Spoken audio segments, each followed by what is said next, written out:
All right, so today we're diving into some pretty wild territory. You guys asked for it. Well, requested it. It's this YouTube video. I gotta say, it's a bit out there. Oh, yeah. But, we're all about exploring different perspectives here, even when they're a little on the fringe. Right. So this is Darren Gee. His video's called, get this, Darren Gee, Are You Ready for War? Catchy, right? Yeah. It's on a channel called Scouse Sit-Off. And Gee, he's like, I don't know, a self-proclaimed expert on everything, social commentator or something. Let's see. Anyway, his big claim, and this is where it gets interesting, is that we're on the brink of World War III. We're like full-blown global conflict. Wow. Yeah. And it gets wilder. He starts comparing Putin to Hitler. Says Putin's being used as a scapegoat just like Hitler was. Yeah. Like there's this grand master plan happening behind the scenes. And then, just when you think it can't get any weirder, he drops these lines like, did Hitler really? Yeah, questioning like major historical events. And his whole point is that these unseen powers are controlling everything. Ah. It's like you're trying to rewrite history and predict a dystopian future at the same time. Yeah. That's a common tactic. Connect the dots, make it all seem like part of some grand conspiracy. Throw in some fear-mongering for good measure. Oh, he's got that in spades. Oh! He says the West, the U.S., and Britain specifically are the real problem. That they're threatened by, what did he call it, the undisciplined movement and free thinking in the East. Then he goes on this whole rant about surveillance, says our privacy is gone, even suggests our home security systems are compromised. Classic. Tying everything together, making it seem like it's all connected. Exactly. And get this, his solution.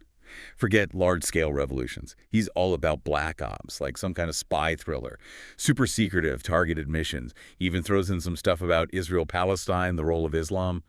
But it's all very surface level, like no real depth or nuance. But his main message, the world's about to blow, and only a select few, like him, see it coming. It's that whole I've got the inside scoop, the secret knowledge thing. Right. That's what we got to unpack, because even if his claims sound crazy, there's got to be a reason people buy into this stuff, especially in times like these. Where do we even begin with this? Well, I think the Putin-Hitler comparison is a good place to start. Historically speaking, how accurate is that? Yeah, it's really that simple. Well, there might be some surface-level similarities, but any direct comparison is a dangerous oversimplification. You can't just ignore the historical and geopolitical complexities of both situations. So what? We can't just give Putin a mustache and call it a day? Pretty much. It's never that simple. Okay, fair enough. But what about this idea that history is being manipulated? Even if you don't buy into Gee's whole shtick, it's still a creepy thought. It's true that history is constantly being written and rewritten. There's always some level of interpretation, maybe even bias. But a coordinated global effort to manipulate everything, that's a bit far-fetched. So it's more like our understanding of the past changes over time. Exactly. History is fluid. But what if, hypothetically, there are these puppet masters?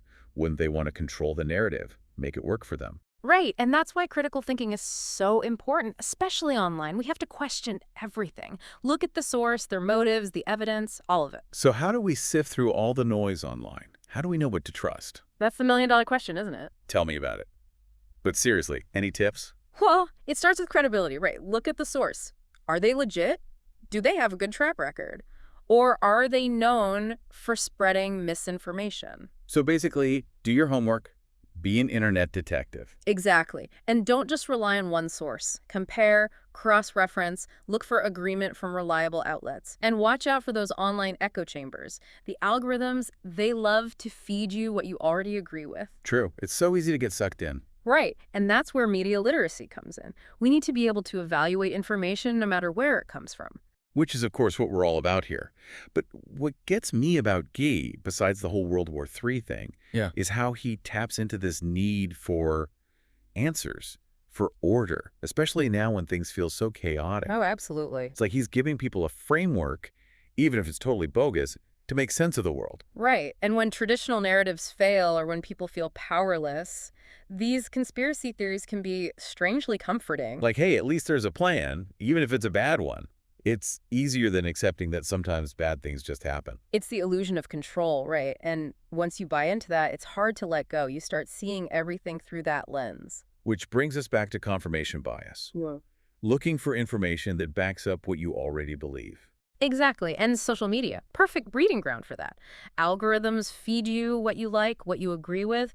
It creates these echo chambers where your biases just get amplified. It's like being trapped in a funhouse of information. Yeah. You only see what they want you to see. Mm. So how do you break free? How do you know what's real anymore? It's tough, but it starts with recognizing your own biases. What are your preconceived notions? What do you already believe? And are you more likely to accept information that fits with those beliefs, even if it's not entirely accurate? So basically, check yourself before you wreck yourself. Pretty much. Easier said than done, though, right? Our brains like to be right. That's for sure. Okay, this has been super helpful. But before we move on, I want to touch on one more thing Gee mentions: surveillance. He's convinced that, especially in the West, our privacy is gone. He even says things like home security systems are compromised. Is there any truth to that? Well, we do live in an age of, let's say, increased data collection. That's one way to put it. And yeah, it's something to be aware of, but there's a difference between legitimate concerns about privacy and these sweeping statements about Big Brother watching our every move. So how do we find that balance? Staying informed without going full-on paranoid. That's a great question and probably a whole other deep dive. But remember that G's coming at this from a very specific angle, one that's meant to create fear and suspicion. Right, he's taking these real issues and spinning them to fit his narrative. Exactly. So again, critical thinking is key. Question everything. Well said. We've covered a lot of ground. I think it's time for a quick break. When we come back, we'll delve deeper into the psychology of conspiracy theories and why they're so appealing, especially in times of uncertainty. Stick around. It's like you said before the break about that need for order, for answers. That's where these conspiracy theories really take hold. When we don't know what's going on, when things feel out of control, our brains, they crave an explanation. Anything to make sense of it all. And Gee's right there, ready to swoop in with his version of events, even if it's totally bonkers. Exactly. He gives people a framework, right? A way to understand these huge, complicated global events. Even if that framework is, well, let's just say it's a little shaky. Yeah, shaky is one way to put it, but I get it. When things feel scary, overwhelming, sometimes a simple, even if it's totally wrong, explanation is better than nothing. Right. It's the illusion of order. It's comforting. And the thing is, once you buy into that illusion, it's really hard to break free. You start seeing everything through that lens, even when the evidence says otherwise. It loops us right back to confirmation bias, huh? Yeah. Seeking out information that backs up what you already believe, even if it's, Totally off base. Yeah. And social media, it's like gasoline on that fire. Those algorithms, they're designed to show you what you want to see, what you already agree with. So you end up in this echo chamber, surrounded by your own biases. trapped in the funhouse, like we were saying. Yeah. But how do you escape? Seriously, with so much information out there, how do you even begin to sort through it all? What's true, what's not? It's exhausting. It's overwhelming, for sure. But one thing you can do is try to be more aware of your own biases. What are your preconceived notions about the world? What do you want to be true? Because those beliefs, they can really color how you see things. So self-awareness is key. Know thyself and all that. Exactly. Take a step back, look at the information critically, ask yourself, am I believing this because it's true or because I want it to be true? That's a tough one. We all want to be right. We do. But sometimes being right means admitting you were wrong, and that can be hard. No kidding. But okay, so let's say you're trying to be more objective, less biased. What then? How do you actually tell if something's credible, especially online? Well, for starters, don't just blindly trust everything you read. Look at the source. Who are they? What's their reputation? Do they have a history of spreading misinformation? Or do they have real credentials? So do your research. Background checks for websites, basically. Exactly, and don't rely on just one source. Compare, get different perspectives, see if there's agreement from multiple reputable outlets. Don't put all your eggs in one online basket. Right. And watch out for those emotionally charged headlines, the ones designed to get a reaction out of you. Those are often more about clicks than facts. Clickbait, the scourge of the internet. Pretty much. Remember, it's not just about finding information, it's about engaging with it critically. Don't just passively absorb, question things. Be an active participant in your own information consumption. I like that. But okay, let's be real. It's easy to say be objective, think critically, but we're emotional beings. We have feelings. And fear, especially in uncertain times, that's a powerful motivator. Absolutely. And that's something that these conspiracy theories exploit. They prey on our fears, offer these simplistic explanations, scapegoats, easy answers to complicated problems. Like G blaming the rest for everything is very us versus them, which unfortunately seems to be a recurring theme these days. It's a dangerous game. This idea that there's a clear enemy, that someone's always out to get you, it creates division, mistrust, makes it harder to have real conversations about complex issues. It's easier to point fingers than to listen, right? It is, but it's also incredibly dangerous. And it's something we need to be really mindful of, especially in the online world where these kinds of narratives can spread like wildfire. So what's the antidote? If fear and division are the disease, what's the cure? Well, part of it is recognizing that the world is a messy, complicated place.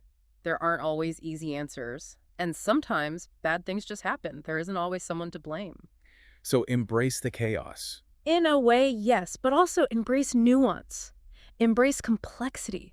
Be willing to sit with uncomfortable truths, to listen to perspectives that challenge your own. Be okay with not having all the answers. Exactly. And remember, it's okay to change your mind. That's a big one. Nobody likes to admit they were wrong. True, but it's part of learning and growing. It's like they say the only constant is change. Exactly. And that applies to our beliefs too. Okay, this has been incredibly eye-opening.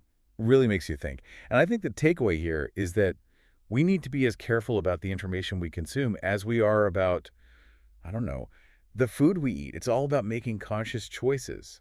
Absolutely. Be mindful, be critical, and most importantly, be open to the possibility that you might not have all the answers. Words to live by.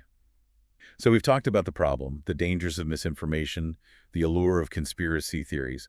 But what about solutions? What Yeah. can we do as individuals to navigate this landscape? Where do we go from here? Well, I think it starts with education. Media literacy is key. We need to equip people with the tools to critically evaluate information to separate fact from fiction. So like teaching them how to spot fake news, how to Like do it. their own research, all that. Exactly. And it's not just about debunking misinformation. It's about understanding how these narratives work, the psychology behind them, why they're so appealing. So we can recognize warning signs before we get sucked in. Precisely. Because once you're down that rabbit hole, it can be really tough to climb back out. No kidding. Yeah. So how do we do that? How do we teach people to be more discerning consumers of information, especially online? Well, it starts early. We need to integrate media literacy into school curriculums, teach kids how to think critically about what they see online. So it becomes second nature, like looking both ways before you cross the street. Exactly. And it's not just about kids. Adults need to be more discerning too. Yeah. We need to be willing to question our assumptions, to seek out diverse perspectives, to be open to the possibility that we might be wrong. Easier said than done right. Our brains love to be right, even when they're not. True. But that's why it's so important to cultivate a healthy skepticism, to be willing to change our minds when presented with new information. It's about being lifelong learners, always open to new ideas and new perspectives. Absolutely.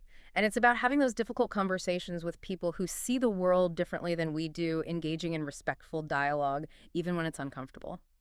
Because at the end of the day, we're all in this together, right? We have to find a way to bridge the divides to come together as a society. I think so. And that starts with recognizing that we all have a role to play in combating misinformation. It's not just up to the experts or the tech companies, it's up to all of us. So what can we do starting today to make a difference? Well, for starters, be mindful of what you share online. Think twice before you hit that retweet button and check your sources. Are they credible? Are they biased? Basically, don't be part of the problem, be part of the solution. Exactly. And if you see something online that seems off base, don't be afraid to speak up. Challenge it. Respectfully, of course. But don't let misinformation slide. Be an active participant in the fight against fake news. Exactly. We all have a responsibility to create a more informed and discerning online world. Well said. I think that's a great place to wrap things up. This has been an incredibly enlightening conversation. Really Yep. makes you think about the power and responsibility that comes with information in the digital age. I agree. It's a double-edged sword, for sure. But I'm optimistic that we can harness the power of technology for good to create a more informed and connected world. Me too.